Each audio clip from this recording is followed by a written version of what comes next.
కమల వైపే మోడీ మొగ్గు. కానీ ఏం జరుగుతుందంటే ప్రధానమంత్రి నరేంద్ర మోడీకి అమెరికా అధ్యక్ష ఎన్నికలకు మధ్య అవినాభావ సంబంధం ఉంది.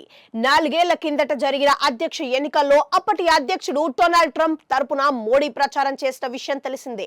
అయితే ఆ ఎన్నికల్లో ట్రంప్ ఓటమి పాలయ్యారు. ఇక ఇప్పుడు కూడా ప్రధాని మోడీ అమెరికాలో పర్యటిస్తున్నారు. 3 రోజుల పర్యటనలో భాగంగా ఆయన అగ్రరాజ్యంలో పర్యటిస్తున్నారు. అయితే మోడీ రాకపై అధికార డెమోక్రాట్ల కంటే కూడా ప్రతిపక్ష రిపబ్లికన్లకే ఎక్కువగా ఆశలు ఉన్నాయి. తమ నాయకుడు ట్రంప్ ను గెలిపించేందుకు మోడీ వస్తున్నారంటూ ఆయన పర్యటనకు ముందే రిపబ్లికన్లు ప్రచారం చేస్తున్నారు. ట్రంప్ కూడా తమ మిత్రుడు మోడీ వస్తున్నాడని, తనకు తిరుగు లేదని చెప్పుకొచ్చారు. మరి మోడీ మనసు మాత్రం వేరేగా ఉన్నట్టు తెలుస్తోంది.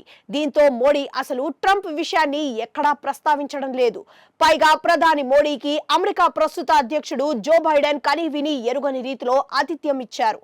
చేతిలో చేయి వేసి మరీ మోడీని ఇంట్లోకి స్వాగతించారు. ఇల్లంతా చూపించారు. స్వయంగా టీ కాఫీనిచ్చారు. ఇద్దరు నవ్వుతూ ఫోటోలకు పోజులిచ్చారు. ఈ పరిణామాల వెనుక బైడెన్ చాలా వ్యూహాత్మకంగా మోడీని తన గాటన కట్టేసుకునేందుకు ప్రయత్నించారనేది అంతర్జాతీయ మీడియా కథనం.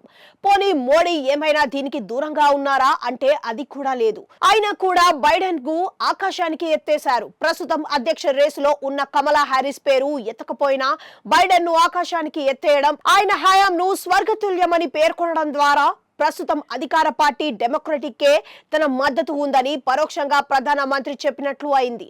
అంటే ఒక రకంగా ఆయన కమల వైపే నిలబడ్డారన్నది అంతర్జాతీయ మీడియా చెబుతున్న మాట.